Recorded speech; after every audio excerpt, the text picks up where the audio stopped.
The Turkish parliament has passed an agreement restoring diplomatic relations with Israel. The two countries agreed to end 6 years of tension in late June. They broke off their diplomatic ties after Israeli forces killed 10 Turkish humanitarian activists on a ship, the Mavi Marmara, in international waters. They were heading to the Gaza Strip to deliver aid. According to the deal, Israel has agreed to pay $20 million in compensation to the victims' families. The payment needs to be made within 25 days of the agreement's approval by the Turkish parliament. Turkey passed legislation to drop legal claims against Israeli soldiers who carried out the raid on the Mavi Marmara. The agreement enables Turkey to deliver humanitarian aid and non-military items to Palestinians in the occupied Gaza Strip. The first delivery under the deal was made in early July. The deal is also expected to improve economic ties between the two countries, including Turkey buying natural gas from Israel and providing Israel with better access to the European market. Well, Hasan Abdullah is standing by in Ankara with more. Let's turn to him for a little bit more. Hasan, now that the deal has been ratified, what are the next steps? That's right, Ali John. The deal has finally been ratified. It had been delayed because of the coup attempt in Turkey.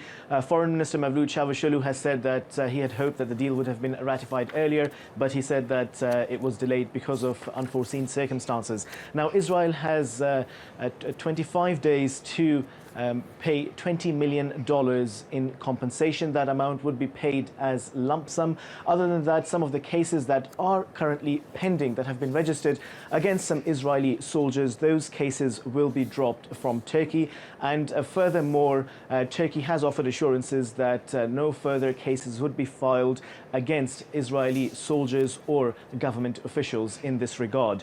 Now, other than that, what is going to happen is that both the countries will now exchange credentials for their ambassadors to Ankara and to Tel Aviv, and from that point onwards they are saying that the ties between both the countries would reach the stage of a full normalization. Hasan, we briefly mentioned that it would improve economic ties, but help us understand, what do the two countries stand to gain?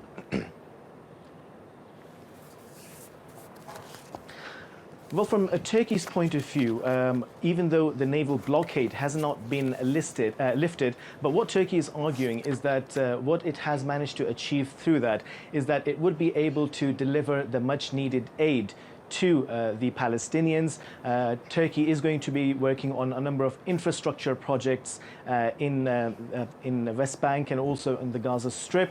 And other than that, of course, Turkey is going to be working on setting up a hospital and also an economic zone in that region. Now, from an Israeli point of view, Israel is very keen to work on energy projects with Turkey. And other than that, because of the regional situation, both countries believe that this normalization of relations would actually provide them a leverage in attaining a regional stability, because of course the situation in Syria appears to be deteriorating, and both the countries are arguing that they would be able to together play a more constructive role in improving security situation in this region. All right, Hasan Abdullah live for us in Ankara. Thank you.